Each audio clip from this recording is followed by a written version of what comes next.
My son James was my everything. My only child after his father passed away when James was just 10. I raised him alone, pouring every ounce of myself into making sure he had the best private schools, summer camps, a college degree in business. James was my boy through and through, always calling me for advice, always putting me first.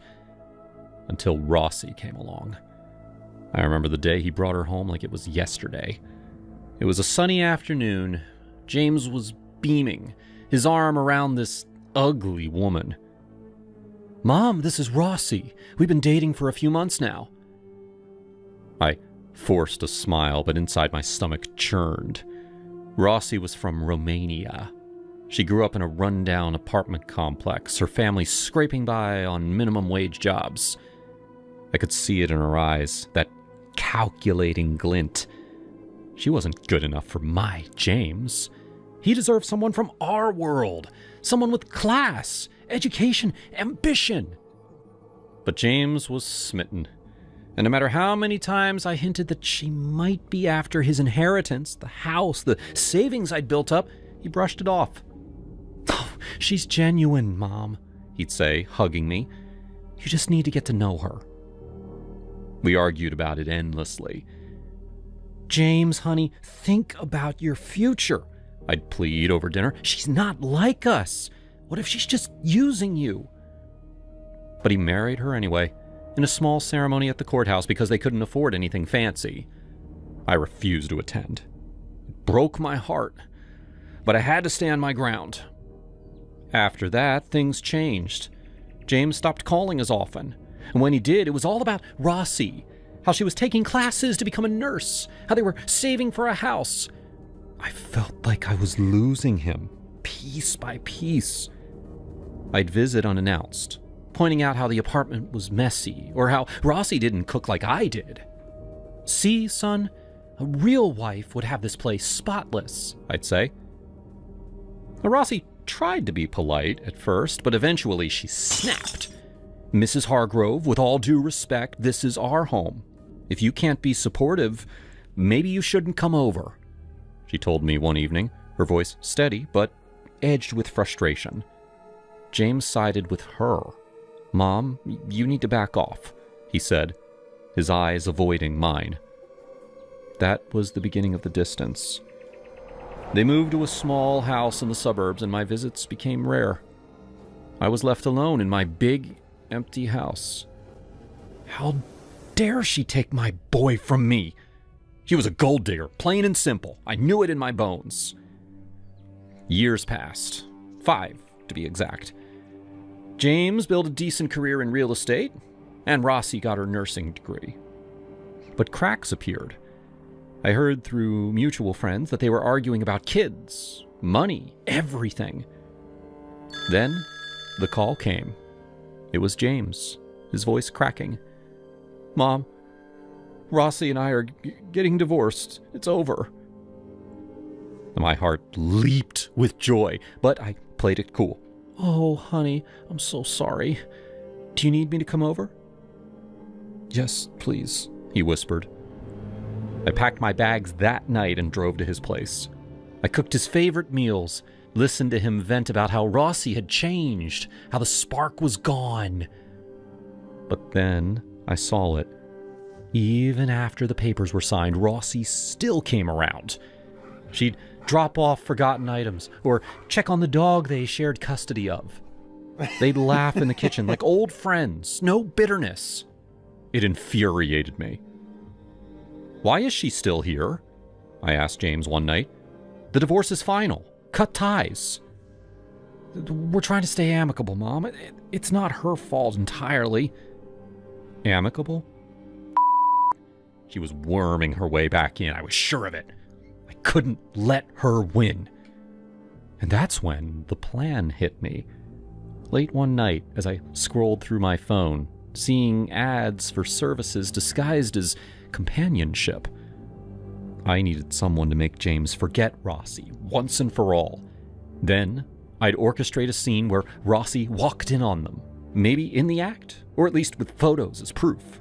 She'd be humiliated, gone for good. I found Julia online through a discreet site. She was in her late 20s and stunning. We met at a coffee shop in Buckhead. She was even more stunning and elegant in person. I need you to charm my son, I explained, sliding an envelope with cash across the table. Make him fall for you, temporarily. I'll pay you $5,000 up front, 5 more when it's done. Her eyes lit up. What's the catch? She asked, sipping her latte. He's hung up on his ex. I want her out of the picture. Seduce him. Get intimate if you can. I'll handle the rest. Julia nodded. No questions asked. Deal. I introduced her to James a week later. This is Julia, my friend Martha's daughter. She's single, just moved back to town. Thought you two might hit it off as friends. James was polite, chatting about work and hobbies. But I could see he wasn't biting. Julia tried. Flirty touches, lingering glances. She texted me updates. He's friendly, but no spark yet. I urged her on, paying extra for her efforts. Keep trying, I'd say. You're gorgeous. He'll come around. Meanwhile, I reached out to Rossi. I'd like to mend fences, I told her over the phone. Come over for dinner this Friday. James will be here too. Let's put the past behind us. She hesitated, but agreed. Okay, Mrs. Hargrove, for James's sake. Friday arrived.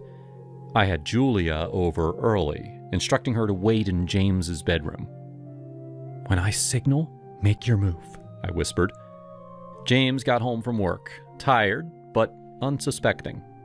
I poured him a drink to loosen him up. Relax, son. Julia's stopping by later. Thought we could all hang out.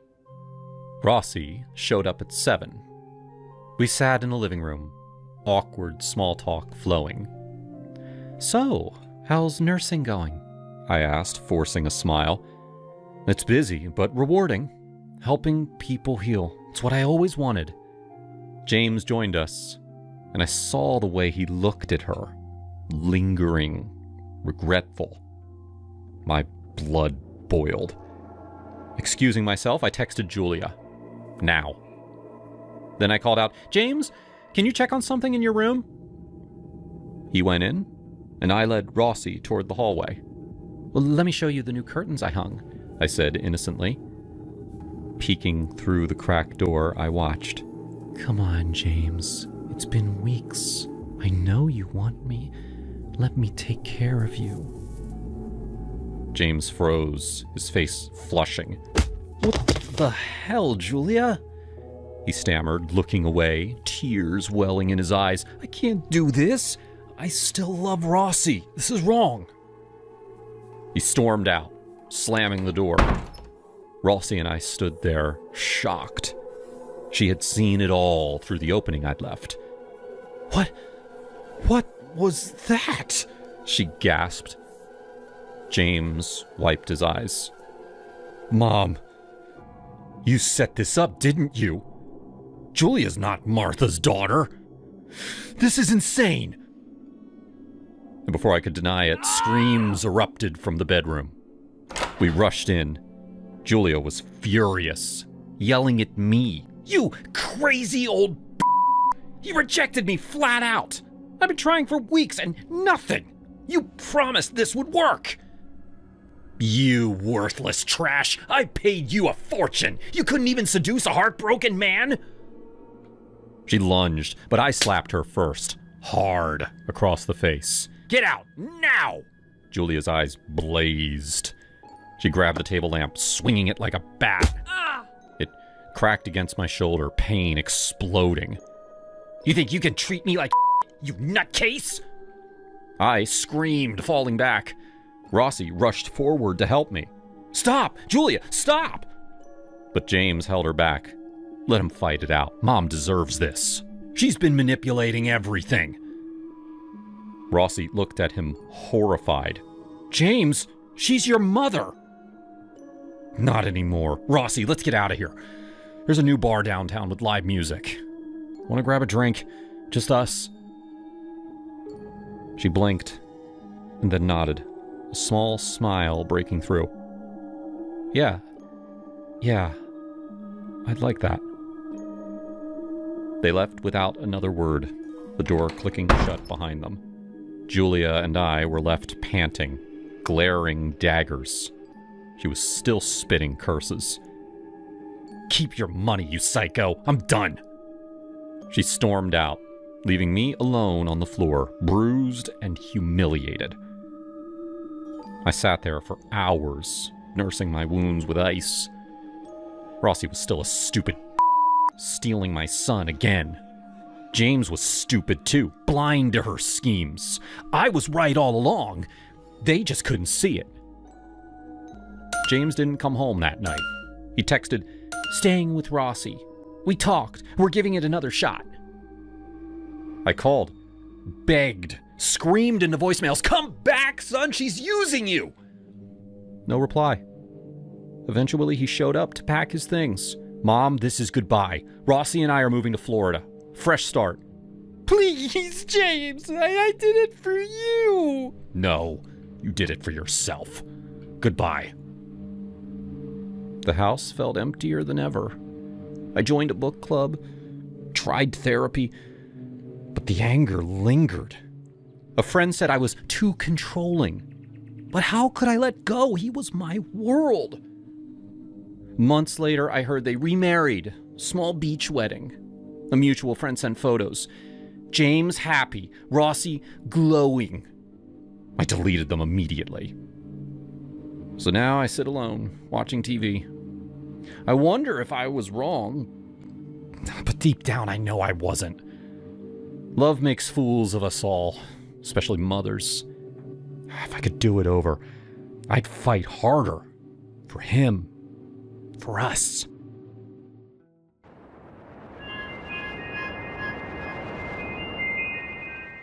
The first time it happened, I didn't even see it straight on.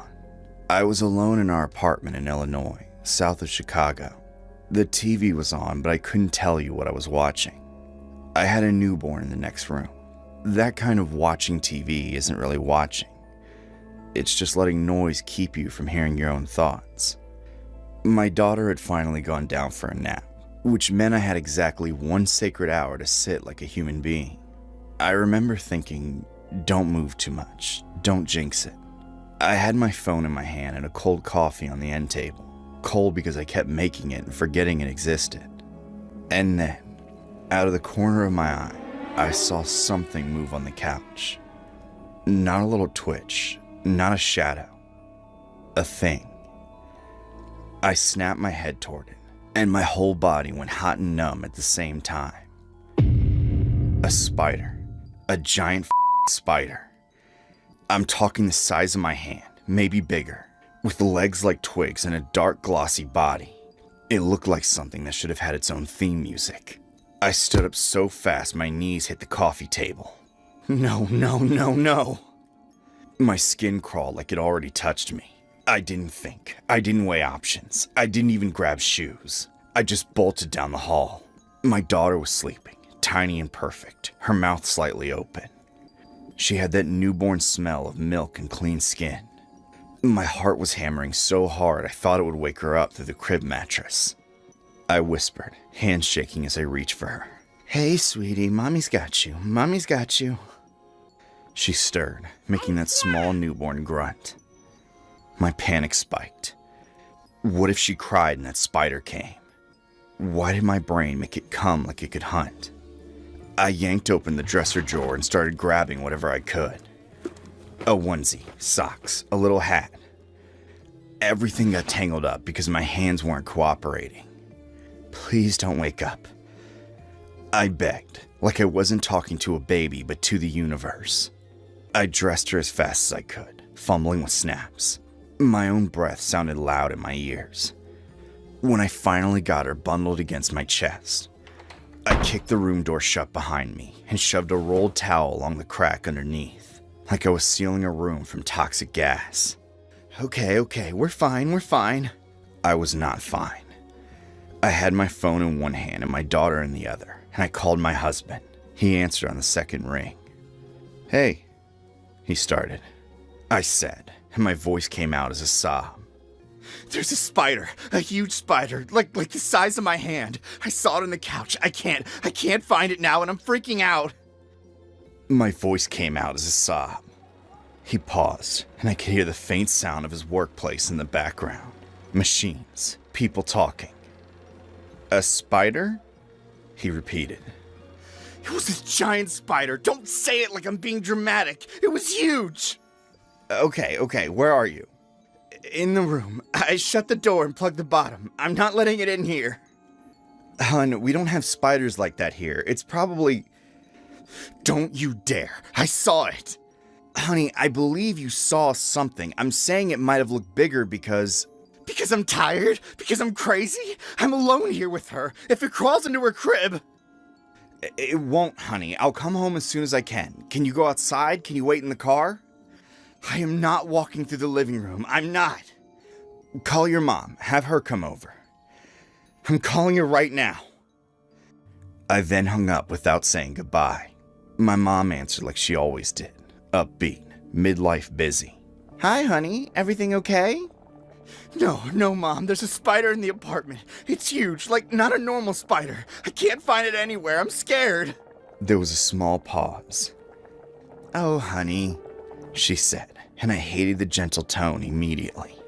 Did you actually see it, sweetie, or did you see a shadow?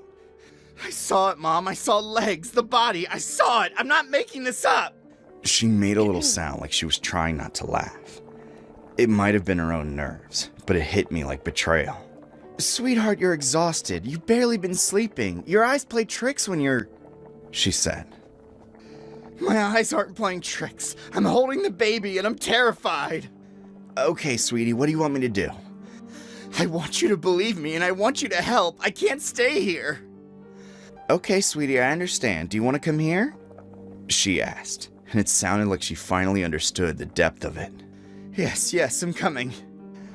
All right, bring the baby. I'll put on coffee. Just drive safe, okay?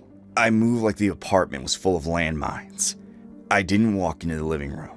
I didn't check the couch again. I didn't do anything a rational person would do, because rationality wasn't available to me. Fear had locked it in a drawer. I held my daughter tight, grabbed the diaper bag, and opened the room door like I was opening a cage. I kept my eyes down on the carpet, scanning for movement. Every speck looked like a leg. Please. I muttered under my breath as I rushed through the hallway. I slammed the apartment door behind me and didn't breathe until I was in the car with the doors locked.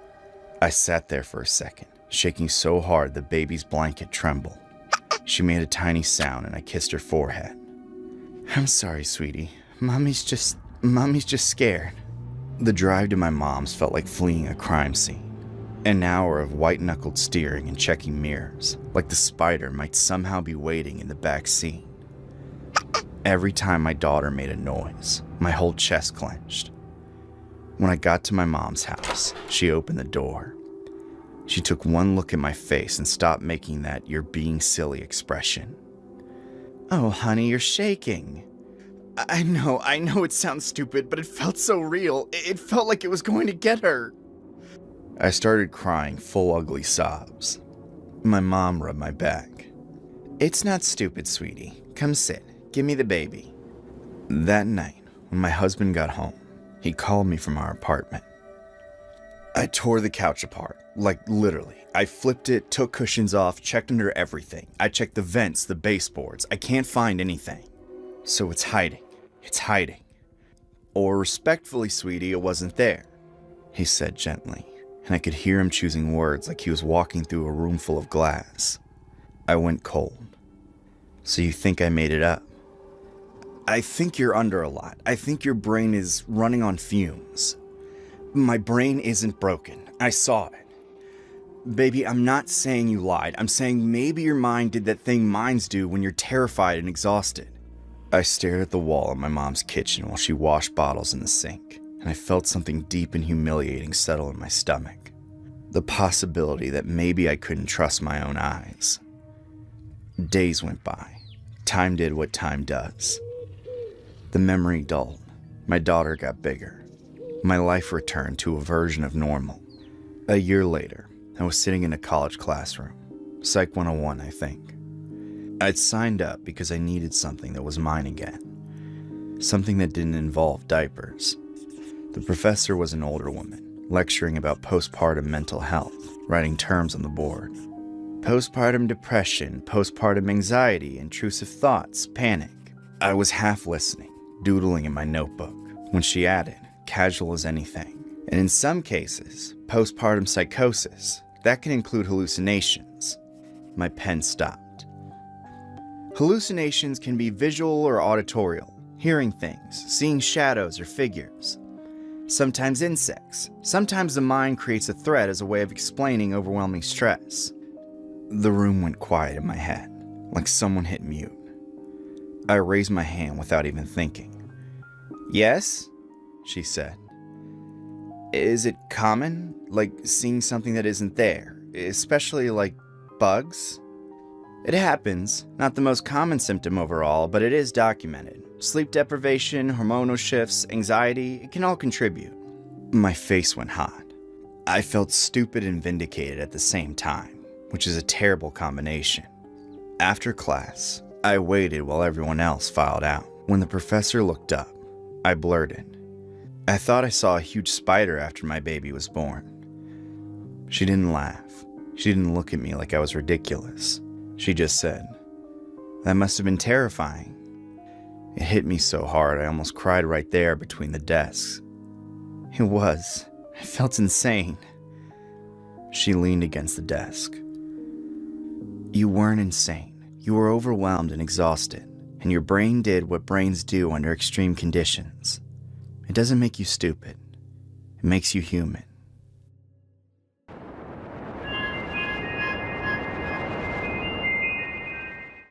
The summer after I graduated college, I was desperate for a job. Not just any job, but one that felt glamorous and connected to the things I loved. I was 23, living in my parents' apartment in a small town outside of Phoenix, Arizona, and dreaming of the big city. I loved makeup, the creativity of it, the feeling of transformation. When I saw the ad for a digital brand strategist at Aura Luxe Cosmetics in downtown Los Angeles, I was ecstatic. They promised a generous starting salary, a sophisticated office environment, and a chance to work with high-end beauty products. It felt like the perfect start to my adult life. I took out a small loan for the bus ticket and arrived in LA, a city so big and loud that it made my head spin. I aced the interview with Mr. Sterling, a smooth-talking man in a tailored charcoal suit with a too-wide smile. He talked about disrupting the luxury market and leveraging influencer culture. It all sounded incredible. Well, on my first day, the dream shattered. The Aura Luxe Cosmetics office was in a windowless, run-down building in an industrial area. Not the sleek high-rise I'd imagined. Instead of an open-plan office, it was a single, long room with rows of worn-out cubicles. There were about 10 of us, mostly young women. Some fresh out of college, like me, others a little older. The digital brand strategist job was, in reality, a scam operation focused on luxury lipstick. Our product wasn't real. Aura Luxe didn't sell anything except lies. Our job was to cold email and contact people who had already bought makeup online. We bought stolen customer lists for this. We'd tell them that they were chosen for a limited VIP pre-release of a revolutionary new luxury lipstick called Velvet Night, a shade that supposedly had a waitlist of thousands. The catch? They had to pay a non-refundable $25 priority access fee using a specific, untraceable wire transfer service in order to hold their tube. The lipstick never existed. The fee was pure profit, funneled into shell accounts. We were stealing, plain and simple, mostly from young, aspirational women who couldn't afford to lose the money. I had spent hours in college reading about digital ethics and honest marketing, and here I was, staring at a script that was nothing but a manipulative lie. I went straight to Mr. Sterling's office, my hands shaking. Mr. Sterling, I think there's been a terrible misunderstanding. This isn't marketing, this is fraud. I can't do this. I need to leave. Mr. Sterling's expression shifted faster than a chameleon. The smooth charm evaporated, replaced by a cold, hard menace. You can't quit, Amelia. We invested in flying you out here, he said, his voice dropping to a low, threatening growl. Besides, where would you go? He gestured to the wall safe behind him. Your driver's license, your birth certificate, your college transcripts. I have everything. You signed a standard employment contract stating your identity documents would be held for security and tax purposes. You walk out that door and you're a ghost in LA. You certainly don't have the bus fare back to the desert, do you? He was right. My small loan was gone, spent on the bus and a few cheap meals. I knew no one in this massive city. And the shame of calling my parents, who had thrown a small, proud party for me when I got the job, and telling them I had flown across the state to join a criminal ring was too much to bear. So I stayed. Mr. Sterling owned the entire low-rise. The operation was on the ground floor, and the employees were housed in tiny, miserable apartments above. I was crammed into a single room with 5 other young women, all of whom had been lured here with the same false promises. Some had been there for months, their initial outrage worn down into a dull, defeated apathy. We worked 12-hour shifts, 6 days a week, making just enough salary to pay for the cheap microwave meals Mr. Sterling provided. My lifeline was my roommate, Maya. She was a brilliant girl from San Diego who had been working there for about 3 weeks before me. We quickly bonded. On nights when the exhaustion hadn't completely flattened us, we'd whisper in the darkness about escape plans. Plans that ranged from dramatic Hollywood-style heists to simply walking out the door and never looking back. We both knew they were just fantasies. Mr. Sterling had created a perfect trap, preying on our ambition and our lack of funds. I couldn't use a cell phone. They were strictly forbidden. I was only allowed to email my parents from my workstation, and every email was about a great team and hitting my sales targets. Well, one day, about a month and a half in my imprisonment, I was finally done. I sent out a long, anguished email detailing the scam, the stolen IDs, and my desperate situation. Before I could click send, a shadow fell over my screen. Mr. Sterling had a hidden monitoring system. He calmly walked over, his eyes cold. We keep communications professional here, Amelia. Try again. He deleted the draft with a chilling smile. This went on for 4 miserable months. I successfully conned at least one person a day, convincing them to send money for the non-existent Velvet Night lipstick. I felt like a monster every time I did it. The only thing that kept me sane was Maya. We promised each other that we would get out, and we would get everyone else out, too. Then, a miracle happened. It turned out that Aura Lux wasn't the only scam operation like this in LA. The city had become a hub for all sorts of digital fraud. The local government and federal authorities decided to intervene. They began shutting down internet access, not broadly, but by flagging the unique IP addresses and server fingerprints of known fraud operations and systematically cutting their commercial-grade access. We relied on a dedicated fiber connection, so when they pulled the plug, the entire office went dark instantly. Oh! Mr. Sterling's booming, enraged voice echoed through the office. Maya and I looked at each other. This was it, our chance. Some girls started crying, others panicking, fearing that they'd be unable to hit their weekly quotas. Maya and I marched into Mr. Sterling's office. Mr. Sterling, it's the main optical feed, sir. They've shut us down. But I think I know how to get the auxiliary satellite link back online. Mr. Sterling was panicking. He understood fraud and manipulation. Technology was a mystery to him.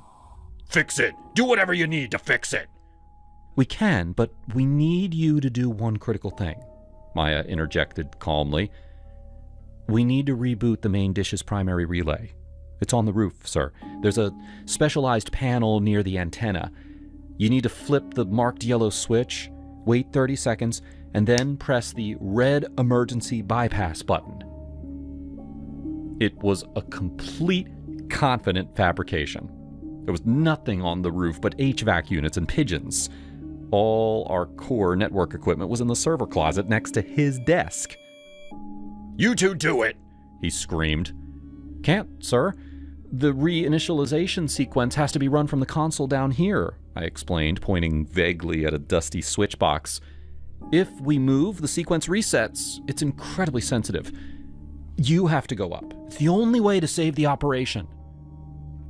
Maya launched into a barrage of complicated-sounding technical jargon. BGP routing protocols, optical carrier termination, DNS propagation, making it sound utterly essential that she and I remain in the office and that he go to the roof.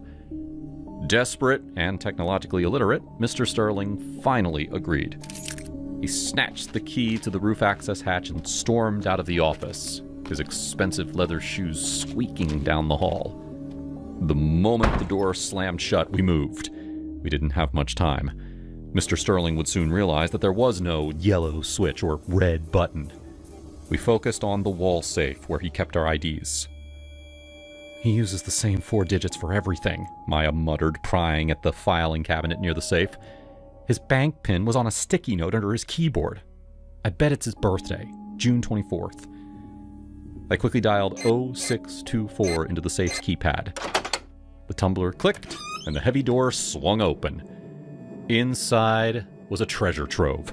Stacks of driver's licenses, passports, social security cards, and college degrees, bundled with rubber bands.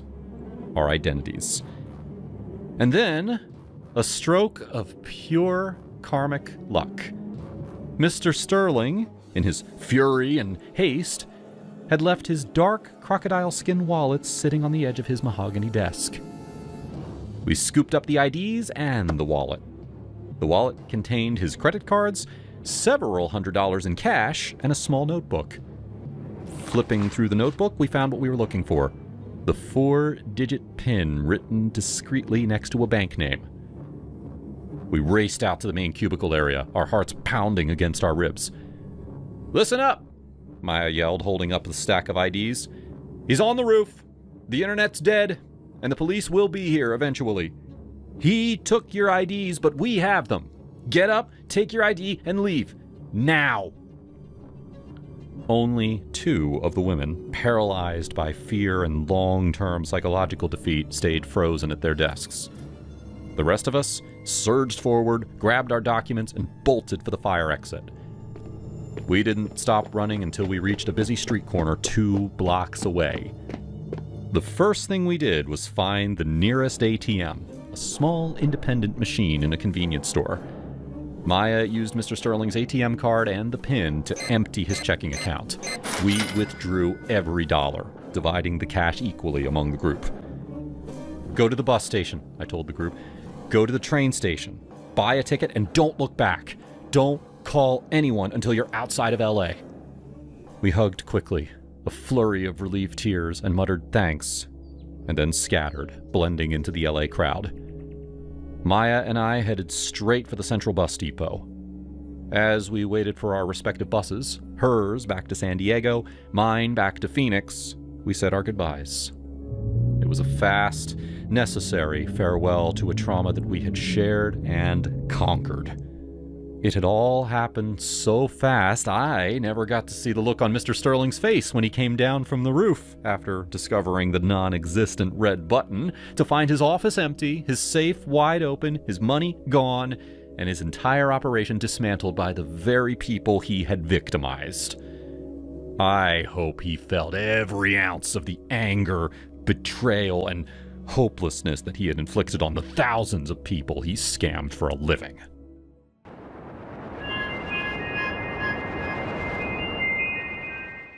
I hadn't seen my friend Becky in a while. We used to be roommates, but I moved out after she started snipping at me all the time. I didn't know what I did to make her angry, but we kind of lost contact for a bit. Recently, we started to reconnect. After hanging out with her a couple times, all that awkwardness between us was gone. Unfortunately, I really didn't like her new boyfriend, Tyrone. He seemed really sketchy. One night, I invited Becky over to watch our favorite Netflix show. Its latest season had just come out. I won't tell you what the show was because it's pretty embarrassing, but it meant a lot to us. We used to watch it together all the time before we moved out. I was excited when she arrived at my front door with her new friend Sadie. Unfortunately, they brought Tyrone too. He walked in carrying a tray of veggie snacks, but he didn't look like he wanted to be there. His expression was dead serious. Sadie seemed nice, if a bit weird. She was one of those new agey type of people that only talked about wellness and stuff. I guess she and Becky had met in some yoga retreat. There were a few times I got some weird I'm in a cult vibes from her, but I knew I was just jumping to conclusions. Tyrone, on the other hand, I didn't like him at all. He had these really angry, dark eyes, and he kept staring at me from the other side of the room. After the four of us sat for a while, I announced that I needed to go to the kitchen to bring back more snacks. We already had plenty of food on the tables, but I needed an excuse to get away from Tyrone.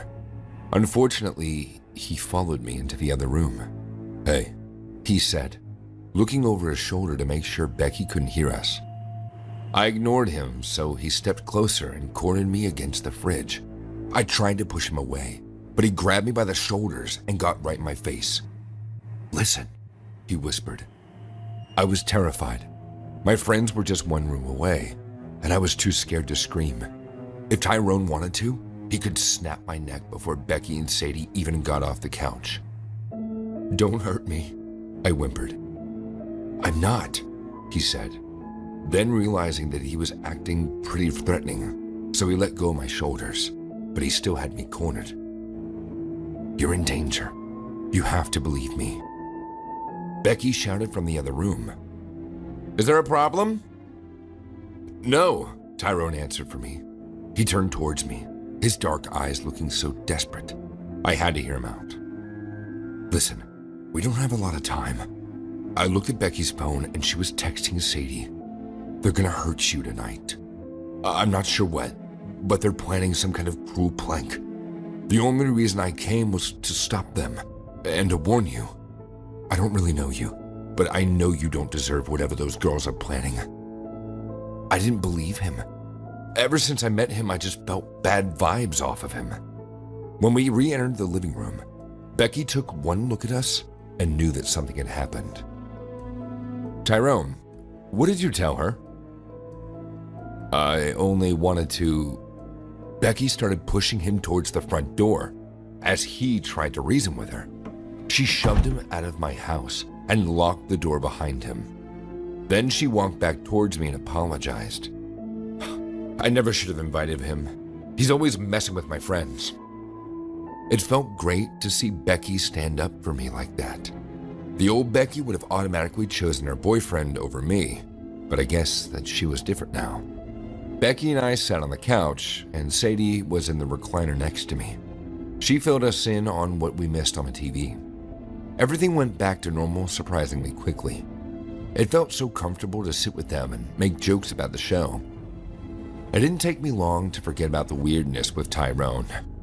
I still didn't understand what kind of game that he was playing, but it didn't seem to matter now. After another episode, the show went to credits. Becky grabbed the remote and hit pause. She stretched and said that she wanted to take a walk outside to stretch her legs. "I'm in," Sadie said, jumping up. I was fine on the couch, but I figured why not join them? It was better than being alone. Sadie and I followed Becky outside. It was a beautiful night. The moon was full. Becky stopped walking. She turned towards Sadie and whispered, "It's time." Then both Sadie and Becky turned towards me. Their eyes looked so blank as Becky pulled out a knife from her overalls. I don't know what Tyrone told you, but maybe you should have listened, Becky said. I knew they were joking, but their expressions looked serious. Come on, I said. That obviously isn't real. I grabbed Becky's knife by the blade and tried to pry it out of her hand. I instantly pulled my hand back. The knife was real, and now I had a gash on my palm. Why? I whimpered. Because I've always hated you. And she jabbed the knife right into my stomach. Sadie jumped up and down, giggling and clapping. My legs gave way, and I fell to the ground in seconds. I'd never felt such intense, searing pain. My stomach throbbed horribly, and I could feel blood oozing down my shirt. Becky stood over me with a triumphant smile. She nudged me with her foot. The knife was poking out of my stomach. She bent down and pulled out the knife and stabbed me again, when someone came out of the shadows and tackled her to the ground. It was Tyrone. He'd come back to protect me. As he knocked Becky to the ground, Sadie jumped on his shoulders and clawed at him. She was a small woman, and he had no problem slamming her into the ground right on top of Becky. With both of them on the ground, Tyrone turned towards me and scooped me in his arms. I don't remember what happened next, but when I woke up a few hours later, I was in a hospital bed with Tyrone by my side. I was going to be okay. The police never found Becky or Sadie. I don't know where they are or if they'll ever come back, but I'm not too worried. I don't live by myself anymore. I've moved in with Tyrone, and I've never been happier.